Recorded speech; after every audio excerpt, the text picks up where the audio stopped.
What's going on, everyone? Today we are going to make a quick video about the League mechanic and how you can make a ton of currency with it.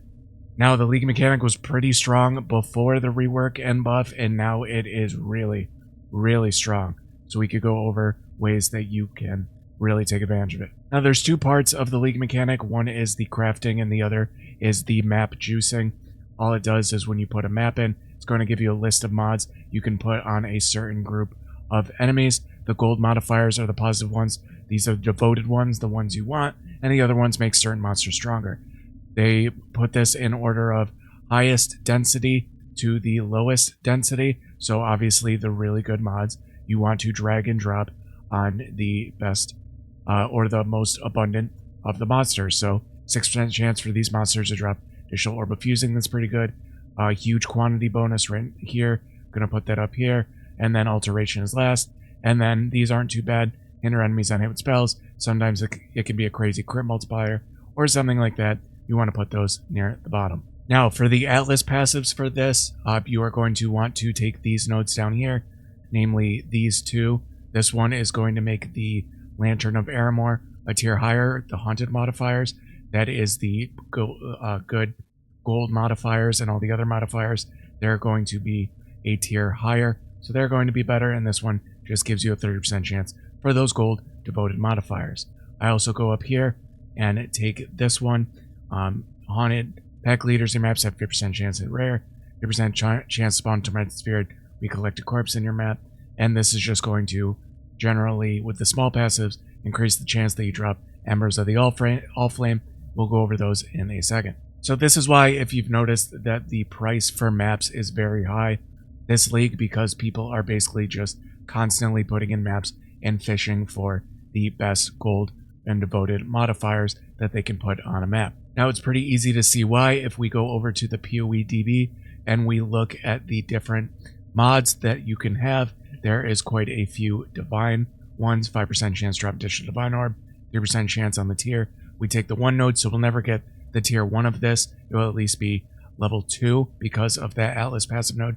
That ups it a tier. There's one that drops maps. There's a whole bunch of really good things on here. Now, the all flames that drop are used to edit the monsters, and they do a bunch of different things. Pack monsters can drop abyssal jewels. Harmless frogs tucked up in a second. Gemling pack leader drops an additional quality gem, something like that. So, and this changes the monsters also.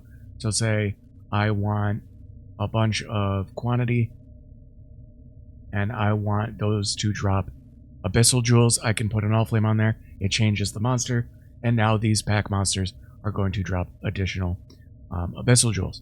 Now, there are 3 or actually 4 allflames you want to focus on for specific situations.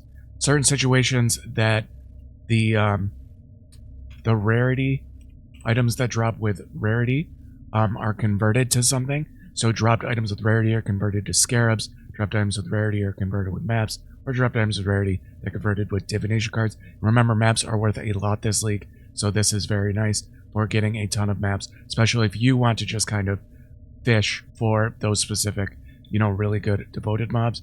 This one is really good too. You can get 150, 200 maps on a certain, devoted mob.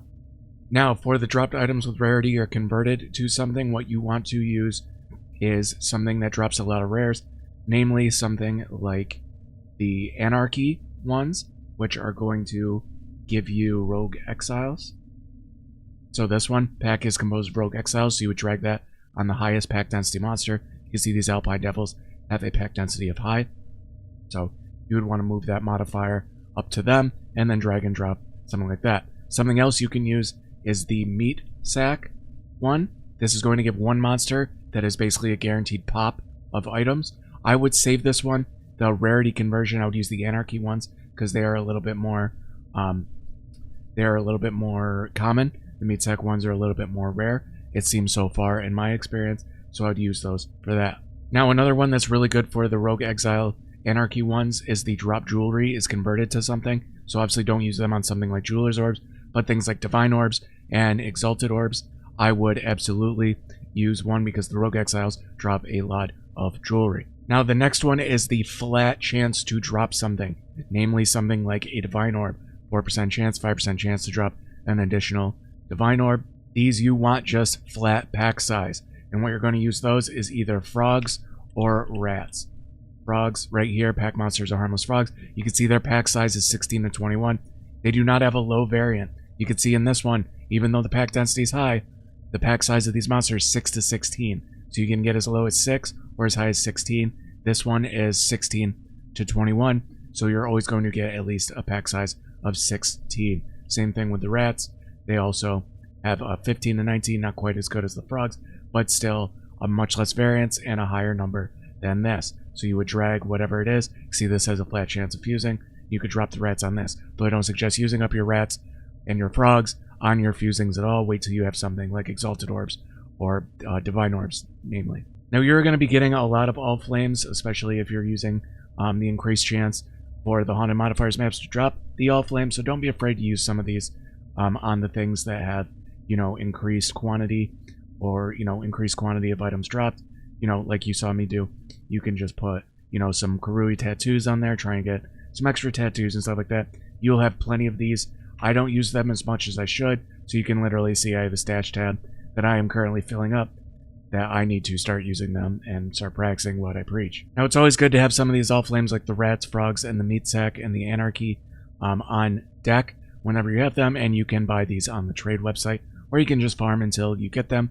But keep in mind, if you find Divine Altar and you do not have one of these allflames to really juice it, you are going to be pretty damn bummed out. So I suggest if you don't have them, at least buy one copy of either a frog or a rat, and buy an anarchy one or a meat sack, so you always just have it. Now, the other way to make currency really easily in this is putting the captured corpses you get into coffins. You can see I have a couple points in the Atlas passive tree. There is still a lot of mixed feelings on whether to take these. I don't mind taking them right now. The enchants for them to have Unresolved Anguish and give me a corpse to, save for a crafting modifier is very good.